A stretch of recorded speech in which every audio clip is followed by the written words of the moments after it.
السلام عليكم ورحمة الله وبركاته. الحمد لله. قال الله تعالى في القرآن العظيم وفي الفرقان المجيد. أعوذ بالله من الشيطان الرجيم. بسم الله الرحمن الرحيم. جنات عدن يدخلونها ومن صلح من آبائهم وأزواجهم وذرياتهم والملائكة يدخلون عليهم من كل باب. صدق الله العليم. எல்லா புகழும் அல்லாஹ் ஒருவனுக்கே உரித்தாகட்டுமாக. கண்மணி நாயகம் ஸல்லல்லாஹு அலைஹி வஸல்லம் அவர்களின் மீது அதிக ஸலவாத்து சொல்லக்கூடிய நற்பாக்கியத்தை அல்லாஹ் நம் எல்லோருக்கும் வழங்குவானாக. சாந்தியின் சமாதானம் பெருமானார் முஹம்மதின் மீது என்றென்றும் நிலவட்டுமாக. அல்லாஹு ரப்புல் ஆலமீன் இதே போன்று காலமெல்லாம் நம் மௌத்து வரைக்கும் அவன் பள்ளியிலே அவன் இல்லத்திலே அமல் செய்யக்கூடிய நசீபை அல்லாஹ் நமக்கு வழங்குவானாக. பார்ந்த அல்லாஹ் நல்லடியார்களே, குர்ஆன் ஷரீஃபில் இன்றைக்கு ஓதப்பட்ட ஒரு சில அத்தியாயங்கள் சூரா ஹூத், சூரா யூசுப், சூரா ராத் போன்ற அத்தியாயங்கள் எல்லாம் ஓதப்பட்டிருக்கும். அல்லாஹு தஆலா இந்த அத்தியாயங்களிலெல்லாம் நபி ஹூத் அலைஹிஸ்ஸலாம், சாலிஹ் அலைஹிஸ்ஸலாம் அவர்கள் உம்மத்தார்கள் எப்படியெல்லாம் கொடுமைப்படுத்தினார்கள் என்ற வரலாறையும், நபி யூசுப் அலைஹிஸ்ஸலாம் அவர்களுடைய பத்தினித்தனத்தையும் எல்லாவற்றையும் தாண்டி அல்லாஹு தஆலா சூரா ராத் என்ற ஒரு அத்தியாயத்தில், ராத் என்றால் இடி என்று பொருள், அல்லாஹு தஆலா ஏகத்துவத்தை பற்றி ஏராளமான இடங்களில் இன்றைக்கு ஓதப்பட்ட வசனங்களில் பேசி வந்தான். அதில் ஒரு வசனம் நம்முடைய சிந்தனைக்காக. அல்லாஹு ரப்புல் ஆலமீன் சொல்லுவான், அஸம் உறுதி இல்லாவிட்டால் சுவனத்தில் இடம் இல்லை என்பதாக அல்லாஹு தஆலா இன்றைக்கு ஓதிய வசனத்திலே பேசுகிறான். அல்லாஹ் நல்லடியார்களே, அல்லாஹ் பேசிய அந்த வசனத்தினுடைய பொருளை அல்லாஹ் பேசுவான். அவர்களும் அவர்களின் பெற்றோரும் மனைவியரும் மற்றும் சந்ததிகள் நல்லோரும் நிலையான சொர்க்க சோலைகளில் நுழைவார்கள். அவர்கள் எந்த சொர்க்கத்தில் நுழைந்தார்களோ அதே சொர்க்கத்தில் வானவர்கள் அனைவரும் ஒவ்வொரு வாசல் வழியாக நுழைந்து அவர்களுக்கான நன்மாராயத்தை சுபச்செய்தியை சொல்லிக் கொண்டே இருப்பார் என்பதாக அல்லாஹ் இன்றைக்கு ஓதிய வசனத்தில் பேசினான். இந்த வசனத்தில் அல்லாஹ் சொல்ல வருவது, முஃமின்களாக வாழக்கூடிய நாம் இந்த உலகத்திலே உறுதியாக இருக்க வேண்டும். உறுதி என்று சொன்னால் ஒரு நல்ல விஷயத்தில் அல்ல, நமக்கு ஏற்படக்கூடிய சோதனையில நாம் உறுதியாக இருக்கணும். லா இலாஹ இல்லல்லாஹ் முஹம்மது ரசூலுல்லாஹ் எப்பொழுது நாம் கலிமா சொல்லி முஸ்லீம் ஆகி விட்டோமோ அடுத்து நமக்கு அல்லாஹ்வுடைய புறத்திலிருந்து சோதனைகள் எப்போ வேண்டுமானாலும் வரலாம். அந்த சோதனைகளை தாங்கக்கூடிய மனப்பக்குவம் நம்மிடத்தில் வர வேண்டும். அதற்குத்தான் நபிமார்கள் வரலாறு இருக்கிறது, சஹாபாக்கள் வரலாறு இருக்கிறது, குர்ஆனிலே ஏகப்பட்ட வசனங்கள் இருக்கிறது. எல்லா நிலைகளிலும் ஒரு மூமின் உறுதியாக இருக்க பழகிட்டால் அந்த மூமினுக்கு இம்மையை விட நாளை மறுமையே சிறந்தது என்று அல்லாஹ் சொல்கிறான். இம்மையில் அவன் வாழ்வதை விட நாளை சுவனத்தில் வாழ்வதை ஆக உயர்ந்தது என்று அல்லாஹ் சொல்கிறான். ஒரு மனிதனுக்கு இந்த உலகத்திலே இருக்க வேண்டிய இன்றியமையாத ஒரு முக்கிய ஒரு பண்பு, அவன் உறுதியோடு வாழ வேண்டும். காசு பணம் இல்லாவிட்டாலும் பரவாயில்லை, படிப்பறிவு எழுத்தறிவு இல்லாவிட்டாலும் பரவாயில்லை, உறுதி இல்லாமல் இந்த உலகத்தில் வாழ்வது என்பது ஒரு குப்பைக்கு சமம் என்றார்கள் மார்க்க அறிஞர்கள். அல்லாஹ் நல்லடியார்கள், அன்னை சுமையா ரலியல்லாஹு அன்ஹா அவர்கள் இஸ்லாத்தினுடைய முதல் வீர பெண்மணி, இஸ்லாத்திற்காக முதலில் தன் உயிரை தியாகம் செய்தவர்கள். அவருடைய மகனார் அம்மார் என்ன செய்கிறார்கள், தங்களுடைய தாயாரிடத்திலே இத்தனை நாளைக்கு தான் இந்த கஷ்டங்களை நாம் தாங்கி கொண்டிருப்பது என்று கேட்டபோது சுமையா ரதி சொன்னார்கள், எல்லாவற்றுக்கும் அல்லாஹ் ஒரு நற்கூலி வைத்திருப்பான், பொறுமையா இரு மகனே என்றார்கள். மக்காவுடைய குஃபார்கள் எல்லாம் சுமையா ரலியல்லாஹு அவர்களை, யாசிர் அம்மார் போன்ற தன்னுடைய குடும்பத்தை, ஒட்டுமொத்த குடும்பத்தை சுமையா ரலியல்லாஹுடைய தன்னுடைய கண்முன்னே தன் குடும்பத்தை சிதைத்தார்கள். தன்னுடைய கணவனை 2 கால்களில் கயிற்றை கட்டி 2 பக்கமாக ஒட்டகங்களை போக சொல்லி 2 கால்களும் பிக்கப்பட்டது. மகனை அம்மார் அவர்களை என்ன செய்தார்கள், கத்தியால் குத்தினார்கள். சுமையா ரலியல்லாஹு அவருடைய மர்ம உறுப்பில் ஈட்டியால் குத்தினார்கள். பல்வேறு சித்திரவாதங்கள். உலகத்திலே எந்த குடும்பத்திற்கும், எந்த பெண்ணுக்கும், எந்த மகனுக்கும், எந்த குடும்ப தலைவனுக்கும் வரக்கூடாத ஒரு கொடுமை அன்னை சுமையா ரலியல்லாஹுடைய குடும்பத்திற்கு அல்லாஹ் தஆலா வழங்கினான் என்றால் அதற்கு பின்னால் ஒன்றே ஒன்றுதான், அந்த குடும்பம் லா இலாஹ இல்லல்லாஹ் முஹம்மது ரசூலுல்லாஹ் என்ற கலிமாவை சொன்னதற்காக அனுபவித்த சித்திரவதை. வேற எதுக்கும் கிடையாது. ஊர் பகை, குடும்ப பகை, அது இது எதுவுமே கிடையாது. ஏகத்துவ கலிமாவை ஏற்றுக்கிட்டதால், அதிலே உறுதியாக இருந்ததால் குஃபார்களுக்கு ஏற்பட்ட கோபமே சுமையாருடைய குடும்பம் சிதைக்கப்பட்டது என்பதாக வரலாற்று ஆசிரியர்கள் குறிப்பிடுகிறார்கள். அன்பார்ந்த அல்லாஹ் நல்லடியார்களே, இந்த உலகத்தில் சாதாரணமான ஒரு பண்பு கிடையாது இந்த உறுதி என்பது. இந்த உறுதியாக வாழ்வது என்பது உலகத்தில் அல்லாஹ் நமக்கு தந்த பெரிய நிஅமத்து. நாளை சுவனம் நாம் செல்வதற்கு இது ஒரு அற்புத கருவியாக என்றார்கள் பெருமானார் ஸல்லல்லாஹு அலைஹி வஸல்லம் அவர்கள். பெருமானார் சொன்னார்கள், உலகிலே உறுதியாக இருந்தால் நாளை மறுமையில் சுவனத்தில் நாம் உறுதியாக தங்கலாம். ஒரு அற்புதமான வரலாறு எல்லோருக்கும் தெரியும். உலகத்துல உறுதியா இருந்தா சொர்க்கத்துல போய் உறுதியா இருக்கலாம். அல்லாஹ் ஓதிய வசனத்துல பேசுகிற பொழுது, ஏற்கனவே சொர்க்கத்தில் இருந்த ஆதம் அலைஹிஸ்ஸலாமையும் ஹவ்வா அலைஹிஸ்ஸலாமையும் அல்லாஹ் ஏன் தூக்கி வீசினான்? வரலாற்று ஆசிரியர்கள் சொல்லுவார்கள், ஆதமும் ஹவ்வாவும் அல்லாஹ் சொன்ன கட்டளையிலே உறுதியாக இல்லாமல் போனதினால்தான் அல்லாஹ் அவர்களை தூக்கி பூமியில வீசினான். நாமெல்லாம் இங்கே தொழுது கஷ்டப்பட்டு அமல் செஞ்சு அல்லாஹ்வுடைய பொருத்தத்தை பெற்று நீ பாசு சொர்க்கம் போலாம் என்று அல்லாஹ் சொன்னதற்கு பின்னால் தான் அந்த சொர்க்கம் நமக்கு நசீபாகும்.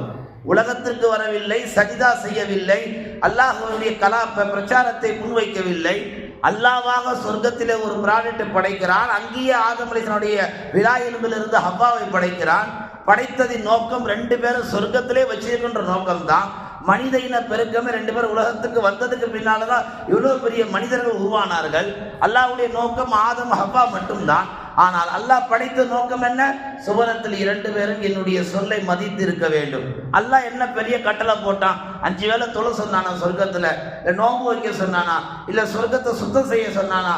ஒண்ணுமே செய்ய சொல்லல. அல்லாஹ் அந்த மரத்தின் பக்கம் நெருங்காதல் என்று அல்லாஹ் ஒரே ஒரு உத்தரவு தான் போட்டான். இந்த சொர்க்கம் முழுக்க நீங்க சுத்தி வரலாம், மரத்தின் அருகாமையில் போகக்கூடாது. நமக்கெல்லாம் ஒரு வேடிக்கையா இருக்கும், ரொம்ப ஈஸியா இருக்கு, இது ரொம்ப அழகா இருக்கு இந்த நிபந்தனை, நாம கடைபிடிச்சிருந்தா இந்த சொர்க்கத்தில் இருந்திருக்கலாமே, நமக்கு ஈஸியா இருக்கும். ஆனா பொதுவா மனிதனுடைய இயற்கை என்னன்னா, ஒரு நியமத்தை என்னைக்கும் மதிக்கிறதுனால தான் இன்னைக்கு நம்ம அவதிப்பட்டுக்கிட்டு இருக்கிறோம், நாம கஷ்டப்பட்டு இருக்கிறோம். நியமத்தை நாம் விளங்க வேண்டும். எத்தனையோ பேர் அல்லாஹ் கொடுத்த கண்ணை இன்னைக்கு மதிக்கிறது இல்லை. அது ரொம்ப பொதுவாக்கா இரவு முழுக்க செல்போன் நோண்டுறோம். கண்ணு கெட்டு போனதுக்கு பின்னாடி தான் அதோட நியமத்து நமக்கு புரிய வருது. ஆதமும் ஹவ்வாவும் சொர்க்கத்தினுடைய மதிப்பை சொர்க்கத்தில் இருக்கும்போது உணராதின் காரணத்தினால்தான் அல்லாஹ் அவர்களை தூக்கி வீசினான். அதனுடைய மதிப்பை எப்போ விளங்கினார்கள்? பூமிக்கு வந்ததற்கு பின்னால் என்பதாக கிதாபுகள் எழுதுவார்கள். இப்ப பெருமானார் ஸல்லல்லாஹு அலைஹி வஸல்லம் சொல்லி காமிக்கிறார்கள், ஆதமும் ஹவ்வாவும் சுவனத்திலிருந்து வீசப்பட்டதின் நோக்கமே இருவரிடத்துல உறுதி இல்லாமல் போனது. இப்போ உறுதி என்று இங்க இம்மையில வாழ்ந்து சொர்க்கத்துக்கு போறதல்ல, சொர்க்கத்தில் இருக்கிறவங்களுக்கும் உறுதி இல்லைன்னா அல்லாஹ் தூக்கி பூமியில வீசிடுவான் என்பதற்கு இன்றைக்கு ஓதிய வரலாறு ஆயத்தெல்லாம் ஒரு அடிப்படையாக இருக்கிறது. உறுதி அந்த விஷயத்துல எப்படிப்பட்ட உறுதியாக இருக்க வேண்டும்? முஹம்மது ஸல்லல்லாஹு அலைஹி வஸல்லம் எப்படி உறுதியாக இருந்தார்கள் அப்படிப்பட்ட உறுதி நம்ம எடுத்து வர வேண்டும். அல்லாஹ் ஆதம் ஹவ்வாவை மட்டும் இல்ல, ஷைத்தானையும் சேர்ந்து தான் துனியாவுக்கு போகணும். அவர் பெரிய நீண்ட வரலாறு அது. சுவனத்திலே ஆதம் இருந்தார்கள், ஹவ்வா இருந்தார்கள், ஷைத்தான் இருந்தான். உலகத்திலேயே படைக்கப்பட்ட பெரிய மலையளவு பாம்பு சுவனத்தில் தான் இருந்தது. வெளியே வீசப்பட்ட ஷைத்தான் உள்ளே எப்படி செல்ல வேண்டும் என்ற ஆலோசனை இல்லாமல் தவித்துக் கொண்டிருந்த பொழுது அவன் பாம்பிடத்தில் சொன்ன ஒரு வரலாறு, நான் உன் நாவுக்குள் செல்கிறேன், என்னை அப்படியே சுவனத்தில் கொண்டு போய் விட்டுவிடு, நான் ஆதம் ஹவ்வாவை எப்படியாவது வழிகெடுக்கிறேன் என்று. அந்த அடிப்படையில் தான் இன்றைக்கு நீங்கள் பார்க்கலாம், எத்தனை பெரிய மலை பாம்பாக இருந்தாலும் மனிதனை அப்படியே முழுவதுடைய பின்னணி அன்றைக்கு ஷைத்தானை அது முழுங்கியது விழுங்கியது. அதனுடைய வெளிப்பாடுதான் இன்னைக்கும் மனிதர்களை விழுங்கக்கூடிய பாம்புகள் நம்மால் பார்க்க முடிகிறது. ஷைத்தான் அல்லாஹுவால் தூக்கி எறியப்பட்டு சுவனத்தின் வாசலில் நின்று கொண்டிருக்கும் பொழுது அவனுடைய நோக்கம் என்ன? எப்படியாவது ஆதம் ஹவ்வா வழிகெடுக்கணும். அவன் அதுல உறுதியா இருந்தான். ஆதம் ஹவ்வா மரத்தின் பக்கம் போகக்கூடாது அல்லாஹ் சொன்னதுல அவங்க அதுல உறுதியை கடைபிடிக்கல, ஷைத்தானும் உறுதியை கடைபிடிக்கல. ஆக மொத்தத்தில் அல்லாஹ் சுவனத்தில் இருந்த ஒட்டுமொத்த நபர்களை இந்த பூமிக்கு வீசினான். சுவனம் காலியாக்கப்பட்டது என்றார்கள் கண்மணி நாயகம் ஸல்லல்லாஹு அலைஹி வஸல்லம் அவர்கள். அன்பார்ந்த அல்லாஹ் நல்லடியார்களே, இதையெல்லாம் எதை காட்டுகிறது? இந்த உலக வாழ்க்கையில நாம் உறுதியோடு இருந்தால் அல்லாஹுடைய பொறுத்து நமக்கு நிச்சயம் என்றாலும் பெருமானார் ஸல்லல்லாஹு அலைஹி வஸல்லம் சொல்லி காட்டுவார்கள். அவ்வப்போது சஹாபாக்களுக்கு மத்தியில பெருமானார் இந்த துஆவை ஓதிக்கொண்டே இருப்பார்கள். யா முகல்லிபல் குலூப் சப்பித் கல்பி அலா தீனிக. ஸல்லல்லாஹு அலைஹி வஸல்லம் துஆவை எப்பொழுதுமே ஓதுவார்கள். பெருமானாருடைய மனைவிமார்கள் ஒரு மனைவி கேட்டார்கள், யா ரசூலல்லாஹ், எப்பொழுது பார்த்தாலும் இந்த துவாவை நீங்கள் ஓதிக்கொண்டே இருக்க என்ன காரணம்? அல்லாஹ்வுடைய ரசூல் சொன்னார்கள், இந்த துவா உண்மையிலே பிரமாதமான துவா, ரொம்ப அற்புதமான துவா. இந்த துவாவின் மூலம் அல்லாஹு தாலா மனிதனுடைய உள்ளங்களை எப்படி வேண்டுமானாலும் பெரட்டுவான். அல்லாஹ்வுடைய 2 விரல்களுக்கு மத்தியிலே மனிதனுடைய இதயங்களை அல்லாஹு தாலா ஆட்டி படைக்கிறான். அல்லாஹ் நாடினால் எத்தனையோ நல்லவர்களை அல்லாஹ் வழிகெடுப்பான், எத்தனையோ வழிகட்டல் அல்லாஹு தாலா நேர்வழியில கொண்டு வருவான். எத்தனையோ பேர் தொழிலாளிகளாக இருப்பார்கள், திடீர்னு பார்த்தா தாண்டோடித்தனமாக வாடுவார்கள். நாம் அதை தவறா எடுத்துக்கூடாது. அல்லாஹ் அவர்கள் உள்ளத்தை பிரட்டி விட்டார். எத்தனையோ பேர் தாண்டோடித்தனமாக இருப்பார், திடீர்னு பார்த்தா தொழிலாளியாக மாறிவிடுவார்கள். அல்லாஹ் உள்ளத்தை பிரட்டி விட்டார். பெருமானார் சொன்னார்கள், 2 உள்ளங்களை ஆட்டி படைக்கக்கூடிய ரஹ்மான் அல்லாஹ் ஒருவன் மட்டும்தான். உலகில் உள்ள எல்லாருடைய கல்வையும் அல்லாஹ் தன் 2 விரலுக்கு மத்தியில் வைத்திருக்கிறான். அவன் நாடியவர்களை நேர்வழிப்படுத்துகிறான், அவன் நாடியவர்களை வழித்தவரை செய்கிறான். அந்த அடிப்படையிலே உறுதி இல்லாமல் போனால் அல்லாஹு தாலா நாளை நம்மை இந்த உலகத்திலும் நிம்மதியாக வாழ விட மாட்டான், நாளை சுகுணத்தில் அல்லாஹ் நம்மை உள்ள நுழைக்க விடவும் மாட்டான். அன்பார்ந்த அல்லாஹ் நல்லடியார்களே, பெருமானார் ஸல்லல்லாஹு அலைஹி வஸல்லம் அவ்வப்போது துஆ ஓதக்கூடிய உம்மத்தாக இருந்தார்கள். ரப்பனா லா துஸிய குலூபனா பஅத இத ஹதைதனா வஹப் லனா மின் லதுன்க ரஹ்மா இன்னக அன்தல் வஹ்ஹாப். இந்த துஆவை ரசூலுல்லாஹ் அவ்வப்போது ஓதுவார்கள். எங்கள் ரட்சகா, எங்களை நேரு வழியை படுத்தியதுக்கு பின்னால் எங்களை கோலான வழியில நீ செலுத்தி விடாது என்று பெருமான இந்த துவாவை ஒவ்வொரு நாளும் அசருடைய தொழுகையிலே ஓதக்கூடியவர்களாக இருந்தால் ஹதீசுகளிலே பார்க்க முடிகிறது. இதெல்லாம் சொல்லக்கூடிய காரணம் என்ன? உறுதியாக வாழ வேண்டும் என்பதற்கு பெருமானார் இந்த வரலாற்றில் நமக்கு சொல்லி காமிக்கிறார்கள்.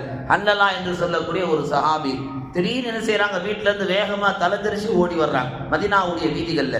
எல்லா சஹாபாக்களும் அந்த அல்லா சஹாபியை ஆர்வத்தோடு ஆச்சரியத்தோடு பார்க்கிறாங்க. ஏன் இந்த சஹாபி இப்படி தலைவிரி கோலமா ஓடி வர்றார்? ரசூலுல்லாஹி தர்பாருக்கு வந்து சொன்னார், யார் ரசூலுல்லாஹ், நான் முனாஃபிக் ஆயிட்டேன் அப்படின்னார். நம்மள யாராவது அப்படி சொல்லுவோமா? சொல்ல மாட்டோம். அந்த சஹாபி சொன்னார்கள், ஏன் அப்படி சொல்லுகிறீர்கள்? இல்லை யார் ரசூலுல்லாஹ், உங்களுடைய மஜ்லிஸில் அமர்ந்திருக்கும் பொழுது நல்ல விஷயங்களை கேட்க தோணுகிறது, நல்ல விஷயங்களை சிந்திக்க தோணுகிறது. ஆனா அதுவே வீட்டுக்கு போயிட்டா எதுவுமே வரமாட்டேங்குது. வீட்டுக்கு போனா ஈமானுடைய சிந்தனையே வரமாட்டுது. ரசூலுல்லாஹ் காலத்தில் நடந்த ஒரு சம்பவத்தை அவர் குறிப்பிடுகிறார். நேற்றுக்கு முந்தாட்டி நடந்த சம்பவம் அல்ல. ரசூலுல்லாஹ் ஹயாத்தா வாழுகிறார்கள். ஹயாத்தா வாழுகிற பொழுது எந்த டெக்னாலஜியுமே இல்லை, எந்த பரிணாம வளர்ச்சியுமே இல்லை. உலகம் எந்த முயற்சியை நோக்கி, எந்த வளர்ச்சி நோக்கி உலகம் அன்றைக்கு போகவில்லை. ஒட்டகத்தினுடைய குண்டு ஊசி கூட கண்டுபிடிக்காத காலம் அது. எந்த ஒரு காகிதம் கண்டுபிடிக்காத காலம் அது. பேனாவுக்கு மையூட கண்டுபிடிக்காத காலம் அது. அப்படிப்பட்ட காலத்தில் வாழ்ந்த சஹாபா பெருமக்கள் என்ன சொல்லுகிறார்கள்? வீட்டுக்கு போனா எனக்கு நிம்மதி இல்லை, என் ஈமான் சந்தேகமா இருக்குது, என் ஈமான் ஆட்டம் காணுது, என்னால ஈமான்ல உறுதியா இருக்க முடியல யார் ரசூலுல்லாஹ், நான் முனாஃபிக் ஆயிட்டேன். ஒரு தப்பும் பண்ணல. சிந்தனைகள் சிதறுவதால், சிந்தனைகள் மாறுவதால் அந்த சஹாபி அப்படி ஒரு வார்த்தையை சொன்னார்கள். ரசூல் ஸல்லல்லாஹு அலைஹி வஸல்லம் அந்த சஹாபிக்கும் உலகத்தில் உள்ள எல்லா முஃமின்களுக்கும் சேர்ந்து ஒரு வார்த்தை சொன்னார்கள், அல்லலா அது சாதாரணமானதுதான், அதை நீ பெரிதுபடுத்தாதே, இடத்துக்கு தகுந்தால் போல் உன்னுடைய ஈமான் மாறும், நீதான் உன் ஈமானை இடத்துக்கு தகுந்தால் போல் மாற்றிக்கொள்ள வேண்டும் என்றார்கள். பாண்டி பீச்சுக்கு போறோம், அங்க போய் நெடுக அஸ்தக்ஃபிருல்லாஹ் சுப்ஹானல்லாஹ் அல்ஹம்துலில்லாஹ்னு சொன்னா நம்மளை யாரும் மதிக்க மாட்டாங்க. நாம என்ன செய்யணும்? நம்ம ரூட்டை பார்த்து அமைதியா போயிடணும். அங்க போய் நின்றுக்கிட்டு நம்ம அல்ஹம்துலில்லாஹ் அல்லாஹ் குர்ஆன்ல என்ன சொல்றான் அப்படின்னா அவங்களுக்கு விளங்காது. எல்லாம் கெட்டு போன வழிகட்டு போன கூட்டம். இடத்துக்கு தகுந்த மாதிரி, அல்லது திரையரங்குள்ள போய் சினிமா ஹராம்னா எவன் காதுலையும் விழாது, அவன் ஹராம தெரிஞ்சுதான் உள்ள வர்றான். இப்ப இடத்துக்கு தகுந்த மாதிரி நாம் நம் ஈமானை மாற்றிக்கொள்ள வேண்டும்.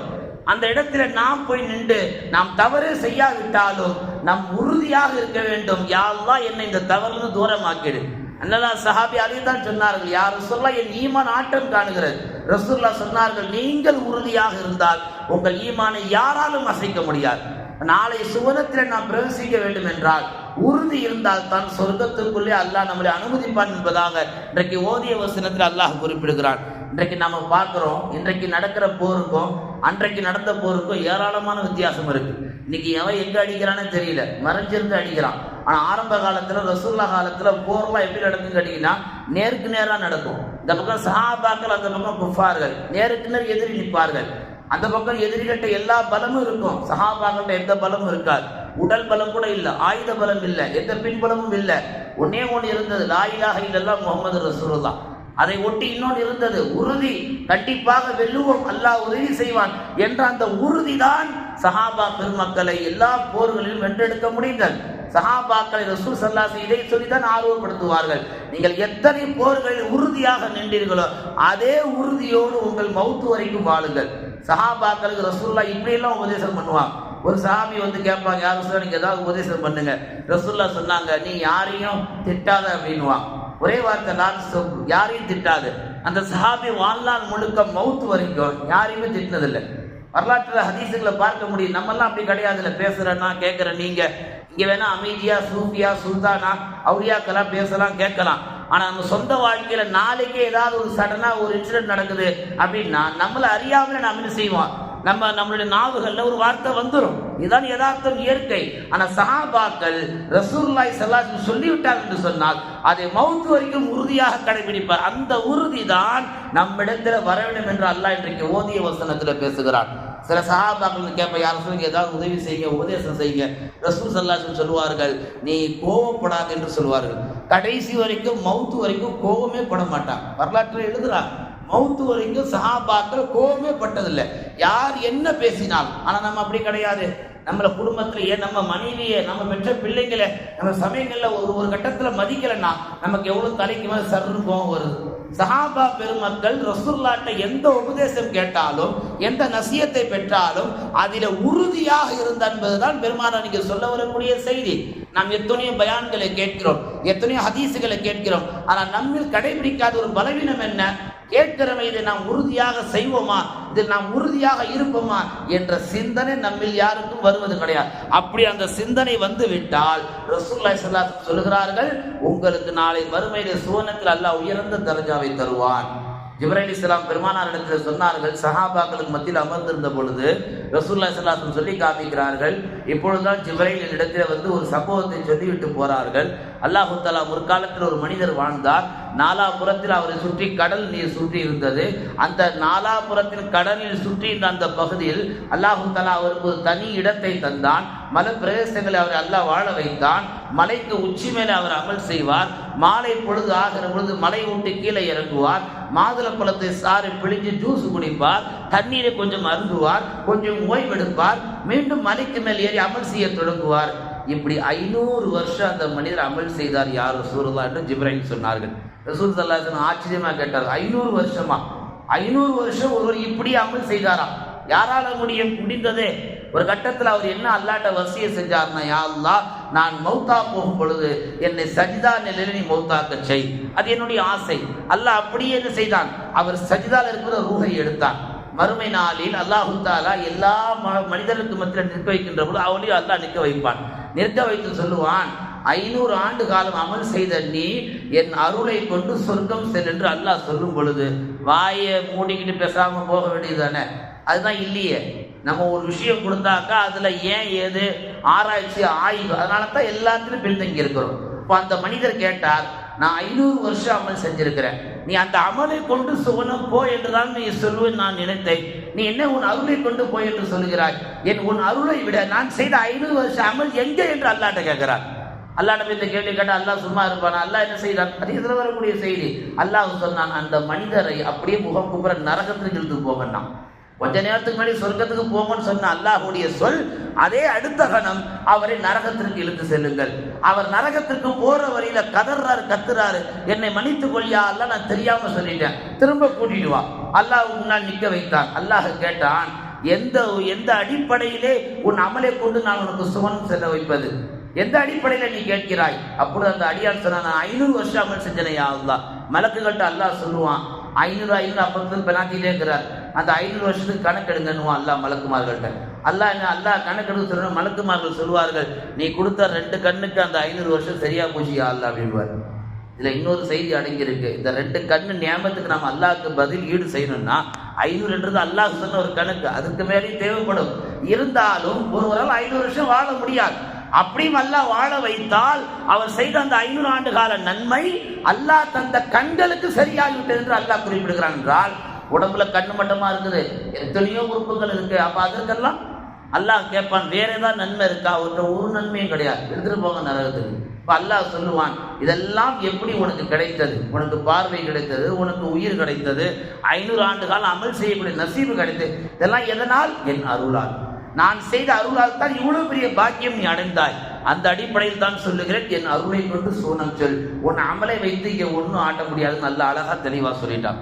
அந்த அல்லாஹ் நல்லடியார்களே, 500 ஆண்டு அல்ல 1000 ஆண்டு அமல் செய்தாலும் உறுதியாக இருக்கணும். அல்லாஹ் இன்ஷா அல்லாஹ் அவன் அருளை கொண்டு என்னை சுவனம் அனுப்புவான் என்ற உறுதி இருந்தால்தான் அல்லாஹுடைய தர்பாரில் நாம் செய்த ஆண்டுகளுடைய அமலுடைய எண்ணிக்கை அல்லாஹ் மதிப்பான். இல்லாவிட்டால் நாம் விழுந்து விழுந்து தொழுதெல்லாம், நாம் அழுதது துவா கேட்டதெல்லாம் அல்லாஹ் ஒரு நொடி பொழுதில் நம் முகத்தில் தூக்கி வீசுவதாக பெருமானார் ஸல்லல்லாஹு அலைஹி வஸல்லம் சொல்லி காமிக்கிறார்கள். நபிகள் நாயகம் ஸல்லல்லாஹு அலைஹி வஸல்லம் வாழ்ந்த காலத்தில் ஒரு சஹாபியுடைய ஜனாசா பெருமானார் கலந்து கொண்டார்கள்.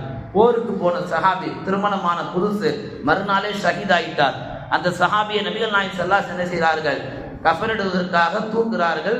அவங்க அந்த பெஞ்சில் தூக்குகின்ற பொழுது, பெருமானார் தூக்குகிற பொழுது அந்த மையத்து சஹாபியை உடம்பு தண்ணீர் சொட்ட சொட்ட கீழே கொட்டுகிறது. சஹாபாக்கள் கேட்டார், இன்னும் குளிப்பாட்டவே இல்லையே, தண்ணீர் சொட்ட சொட்ட கொட்டுதே. நபிகள் நாயகம் ஸல்லல்லாஹு அலைஹி வஸல்லம் சொன்னார்கள், இவரை மலக்குமார்கள் குளிப்பாட்டி கொண்டிருக்கிறார்கள்.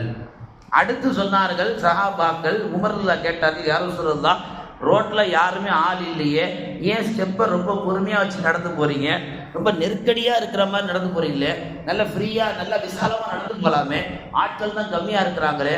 அந்த ஜனாசாவை தூக்கிட்டு போகும்போது ரசூலுல்லாஹி ஸல்லல்லாஹு அலைஹி வஸல்லம் சொன்னார்கள், அந்த ஜனாசாவோடு மலக்குமார்கள், ஆயிரக்கணக்கான மலக்குமார்கள் கலந்து கொண்டார்கள். அந்த ஜனாசாவை கபருக்குள்ளே இறக்குகிற பொழுது நபிகள் நாயகம் ஸல்லல்லாஹு அலைஹி வஸல்லம் சொன்னார்கள், இவர் சுவனத்தில் இருப்பதை அல்லாஹ் எனக்கு காட்டுகிறான். இந்த 3 நிலைகளும் எதனால் கிடைத்தது? அவர் வாழ்வில எல்லா நிலையிலும் உறுதியா இருந்தார். அல்லாஹ்வுக்காக வேண்டிய வாழ வேண்டும், அல்லாஹ்வுக்காக வேண்டிய மௌத்தாக வேண்டும், அல்லாஹ்வுக்காக வேண்டி எல்லாம் என்று அந்த உறுதிதான் பெருமானார் ஸல்லல்லாஹு அலைஹி வஸல்லம் அவர்கள் கரங்களால் குளிப்பாட்டப்பட்டு, பெருமானாரால் தொழ வைக்கப்பட்டு, பெருமானார் குழிக்குள்ளே இறக்கப்பட்டு, பெருமானார் நாவினாலே சுப செய்தி சொல்லப்பட்ட ஒரு அற்புத பேர் பாக்கியம் பெற்றது என்று சொன்னால் அருமை சஹாபா பெருமக்கள். அந்த உறுதி நம்மிடத்தில் வரும் என்றால் கண்மை நாயகம் ஸல்லல்லாஹு அலைஹி வஸல்லம் முன்பு காலத்தில் வாழ்ந்த 2 இறைநேசர்கள், பிஷ்ர் என்று சொல்லக்கூடிய இப்னு ஹாரிஸ் அவரும், அபு நஷ்ர் என்று சொல்லக்கூடிய 2 பேரும், இந்த 2 பேரும் இறைநேசர்களாக வாழ்ந்தார்கள், மதிக்கத்தக்க மனிதர்களாக. 2 பேரும் ஒரே நேரத்தில் இறந்து போறார்கள். 2 பேரில் அந்த ஊர் மக்களுடைய கனவில் ஒரு நாள் பிஷ்ர் இப்னு ஹாரிஸ் கனவில் தோன்றுகிறார். ஊர் மக்கள் எல்லாம் கேட்டார்கள், 2 பேரும் அவுலியாக்களாக வாழ்ந்தீர்கள், 2 பேரும் திடீர் மரணித்து விட்டீர்கள், உங்க 2 பேர் நிலை சுவனத்தில் அல்லாஹ் எப்படி வைத்திருக்கிறான்? அதற்கு அவர் சொல்லுகிறார், பிஷ்ர் இப்னு ஹாரிஸ், அல்லாஹ் தஆலா சுவனத்தில் என்னை குறைந்த தர்ஜாவிலே வைத்திருக்கிறான். அடுத்து கேட்டார்கள், அப்படி என்றால் அபூ நஸ்ருடைய ஹாலாத் என்ன, அவரை அல்லாஹ் சுவனத்தில் எப்படி வைத்திருக்கிறார்? அப்பொழுது அவர் சொன்னார், அவருக்கு முந்தைய இறைநேசர் அல்லாஹ் அவரை என்னை விட 70 மடங்கு அதிகமான தர்ஜாவில் உயர்த்தி இருக்கிறார். காரணம் கேட்டபோது சொன்னார்கள், அவர் இந்த உலகில் வாழும் பொழுது தொழுகவும் செய்தார், எல்லா நற்காரியும் செய்தார், அதே நேரத்தில் திருமணமும் செய்து கொண்டு குழந்தைகளையும் பெற்றுக்கொண்டு குடும்பத்தை முறையாக நடத்தி நேர்வழிப்படுத்தி அவருக்கு பின்னால் குடும்பத்தை அல்லாஹ்வுடைய பாதையில விட்டு வந்தார். அந்த செயலை நான் செய்யலை என்று குறிப்பிட்டார். நான் திருமணம் பண்ணிக்கல, நான் குழந்தைகளை பெற்றுக்கல, வெறுமனே அல்லாஹ் அல்லாஹ் அல்லாஹ் ரசூல்னே வாழ்ந்துட்டேன். அல்லாஹ் சொல்லுவான், நீ 1000 அமல் செய்தாலும் நிக்கா செய்யாமல் நீ தொழுகை எல்லாம் பாதி வணக்கம்ன்ற அல்லாஹ். ரசூல் ஸல்லல்லாஹு அலைஹி வஸல்லம் சொன்னாங்க, எப்படி ஆள் பாதி ஆடை பாதி சொல்வார்கள், அது போல பள்ளிவாசல் இமாமத்து செய்யக்கூடியவர்கள் யாராக இருந்தாலும் சனது வாங்கி 2 வருஷத்துல வேணா என்ன செய்யலாம், பேச்சுலரா தொழ வைக்கலாம். அதுவே ஃபாலோ பண்ண முடியாது, லைஃப் லாங் ஸ்டாண்டிங் அடிக்க முடியாது. ஒரு இமாமா இருக்கிறவர் கண்டிப்பா நிக்கா செய்து, அப்பதான் இமாமத்து ஜாயிஸ். ஒருவர் இமாமா இருக்கிறவர் நிக்கா செய்யாம இமாமத்து செய்தால் அவருக்கு பின்னால் தொழுவது கூட ஜாயிஸ் என்று சொல்ற அளவுக்கு சட்டங்கள் இருக்கிறது. அந்த அளவுக்கு இஸ்லாத்துல ஒரு தொழுகையாளி, ஒரு அமல் செய்யக்கூடியவர் வெறுமனே அமலோடு இருந்துடக்கூடாது, நிக்கா செய்ய வேண்டும். நிக்காவுக்கு பின்னால் மனைவி மக்களை, குடும்பத்தை நேர்வழியில் எடுத்து செல்வதில் உறுதியாக இருக்க வேண்டும். நம்ம குடும்பத்துல இன்னைக்கு நம்ம சமூகத்துல எத்தனை பேர் அப்படி இருக்கிறாங்க? மனைவி எந்த ரூட்ல போறாங்க கணவன் கவனிக்கிறது இல்லை, பிள்ளைங்க எந்த ரூட்ல போறாங்க கணவன் கவனிக்கிறது இல்லை. பாப்பா ஒரு ஃபுல் அடிச்சு வந்தா மகன் 2 ஃபுல் அடிச்சு வர்றான் வீட்டுக்கு. அம்மா பக்கத்து வீட்டுல பேசினா மகன் ரோட்ல எல்லாத்தையும் பேசிட்டு வர்றான். இப்ப குடும்பம் இன்னைக்கு நான் தாண்டோடித்தனமா போனதற்கு காரணம் குடும்ப தலைவர்கள் குடும்பத்தை நேர்வழிப்படுத்த தவறிவிட்டார்கள். அதனால் அவர்கள் அமல் செய்து சொர்க்கம் போனாலும் அல்லாஹ் உயர்ந்த தர்ஜாவை தரமாட்டான். சுவனத்தில் உயர்ந்த தர்ஜா வேண்டும் என்றால், சுவனத்திற்குள் நாம் போக வேண்டும் என்றால் உலகில எல்லா நற்காரியத்திலும் உறுதியாக இருக்கணும் என்றார்கள் கண்மணி நாயகம் ஸல்லல்லாஹு அலைஹி அவர்கள். பெருமானார் ஸல்லல்லாஹு அலைஹி சொல்லி காட்டுவார்கள், அப்துல்லா இப்னு மஸ்ஊத் ரலியல்லாஹு அன்ஹு ஒரு முறை கடைத்தெருவில் என்ன செய்கிறார்கள், ஒரு பொருளை வாங்குவதற்காக போனார்கள். போன இடத்துல அவரோடு இருந்த ஒரு சில பேர் அவர்கிட்ட இருந்த பணத்தை திருடிடுறாங்க. அந்த காலகட்டத்தில் சஹாபா பெருமக்கள் 5 அடிக்கு தலப்பா கட்டியிருப்பாங்க. காசு பணத்தெல்லாம் அந்த தலப்பாக்குள்ள தான் வச்சிருப்பாங்க. எதுக்காண்டி தலப்பா அவுத்தாரு, பணம் விழுந்துச்சோ அல்லது எடுத்தாங்கன்னு தெரியல. ஒரு பொருளை வாங்கும் பொழுது அப்துல்லா இப்னு மஸ்ஊத் பணம் இல்லை. அக்கம் பக்கத்தில் இருந்தவங்க எல்லாம் அப்துல்லா இப்னு மஸ்ஊத் பணத்தை யாரு திருடினாலும் அல்லாஹ் அவனுக்கு நாசத்தை கொடுக்கட்டும், அவன் கையா அல்லாஹ் அழிவாக்கட்டும் 1000 முறை என்ன செஞ்சாங்க, பக்கத்தில் இருக்கலாம் சாபம் விட்டாங்க, எல்லாரும் பதுவா செஞ்சாங்க. அப்துல்லா இப்னு மஸ்ஊத் ஒன்னே ஒன்று சொன்னார்கள், அப்படி அவர் அவசரப்பட்டு திட்டாதீங்க. யாராவது பணம் பறி கொடுத்து அப்படி பேசுவாங்களா மகாத்மா மாதிரி? அப்துல்லா இப்னு மஸ்ஊத் பேசினார்கள். அவர் எந்த தேவைக்கு எடுத்தாரோ யாருக்கு தெரியும். உண்மையிலே ஒரு ஹலாலான தேவைக்கு எடுத்திருந்தா அவருக்கு அல்லாஹ் பரக்கத் செய்யும். வார்த்தைகளை பாருங்கள், உண்மையிலே அவர் ஹராமுக்கு பயன்படுத்த பணத்தை திருடி இருந்தால் இந்த தவறு அவர் வாழ்க்கையில் அல்லாஹ் கடைசியா இருக்கட்டும். இந்த அளவுக்கு பொறுமை, இந்த அளவுக்கு தூர சிந்தனை, இந்த அளவுக்கு ஈமான்ல உறுதி வாழ்ந்தால் மட்டும்தான் சொர்க்கத்திலே இப்படிப்பட்டவர்களுக்கு இடம் என்று அல்லாஹ்வுடைய ரசூலும் அல்லாஹ் இன்றைக்கு ஓதிய வசனத்தில் பேசி காமிக்கிறான். தபரானில வரக்கூடிய ஒரு செய்தி, நாளை மறுமை நாளிலே எல்லாரும் ஒன்றாக நிற்கும் பொழுது மலக்குமார்கள் சொல்வார்களாம், அல்லாஹ்வை பயந்தவர்கள், அல்லாஹ்வை மட்டுமே வணங்கியவர்கள் எழுந்திருச்சு நில்லுங்கள். ஒரு கூட்டம் எந்திரிச்சு நிற்குமா, நீங்க சொர்க்கம் போங்கன்னு சொல்லுவாங்களாம். அவங்க சொர்க்கம் போவாங்க. மலக்குமார்கள் கேட்பாங்க, சொர்க்கம் போறீங்களே, கேள்வி கணக்கே கேட்காம அப்படி என்ன அமல் செஞ்சீங்க? அந்த மக்கள் சொல்வார்கள், உலகத்தில் நாங்கள் நல்லவர்களாக வாழ்ந்தோம், எங்களுக்கு அநீதி விளைக்கப்பட்டது, எங்களுக்கு துன்புறுத்தல் தரப்பட்டது, எங்களுக்கு எல்லா மோசடியும் செய்யப்பட்டது, எல்லா நிலையிலும் நாங்கள் பொறுமையை கடைபிடித்தோம். அடுத்து அந்த மலக்குமார்கள் சொல்வார்கள், உங்களிலே சாலிஹீன்கள் யார்? அவர்கள் எழுந்திரிச்சு சொர்க்கம் போங்க. அவங்களும் எழுந்திரிச்சு சொர்க்கம் போவாங்களாம். அவங்களும் நிப்பாட்டி மலக்குமார்கள் கேட்பாங்க, நீங்க என்ன நல்ல அமல் செஞ்சீங்க சொர்க்கம் போக? சாலிஹீன்கள் சொல்வார்கள், உலகத்தில் நாங்கள் 5 வேளை தொழுதோம், ஜகாத்தை முறையாக கொடுத்தோம், தான தர்மங்களை செய்தோம், நோன்புகளை நோற்றோம், எல்லா நற்காரியங்களை செய்தோம், அதே நேரத்தில் இந்த அமல்களில் எல்லாம் பொறுமையை நாங்கள் கடைபிடித்தோம். இமாம் தக்பீர் கட்டின உடனே மாமும்களுடைய எண்ணம், அஜத்தை சீக்கிரம் ஓதணும், அஜத்தை சீக்கிரம் முடிக்கணும், ஹாப்ஸா சீக்கிரம் ஓதணும், ஹாப்ஸா சீக்கிரம் முடிக்கணும். இந்த எண்ணங்கள் தான் ஹாப்ஸாக்கு தப்பு காரணம். தொழுகைக்கு தக்பீர் கட்டிவிட்டால் அல்ஹம்துலில்லாஹ் என்று அமைதியாக நின்று கொள்ள வேண்டும். எல்லா அமல்கள் செய்வது முக்கியம் அல்ல, எல்லா அமல்களிலும் பொறுமையை கடைபிடித்தால் அந்த அமலில் கூலி நிரப்பமாக தரப்படும்.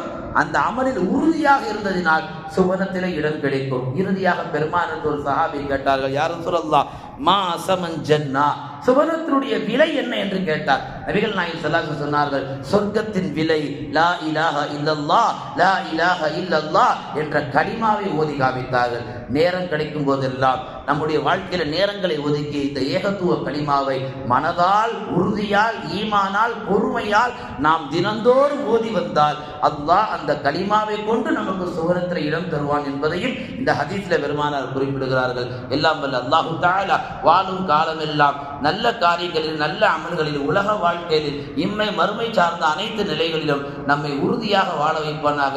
அப்படிப்பட்ட வாழ்க்கை வாழ்ந்து அல்லாஹ்வுடைய பொருத்தத்தை பெறக்கூடிய நன்மக்களாகவும் அவன் படைத்த அந்த சொர்க்கத்தில் நாமும் நம் குடும்பத்தாரும் நுழையக்கூடிய பாக்கியத்தை அல்லாஹ் நம் எல்லோருக்கும் வழங்குவானாக. எதை பேசினோமோ, எதை கேட்டோமோ அதன்படி அமல் செய்யக்கூடிய நற்தௌஃபீகை வல்ல ரஹ்மான் நம் எல்லோருக்கும் தருவானாக. ஆமீன். வ ஆகிரு தஅவானா அனில் ஹம்துலில்லாஹ்.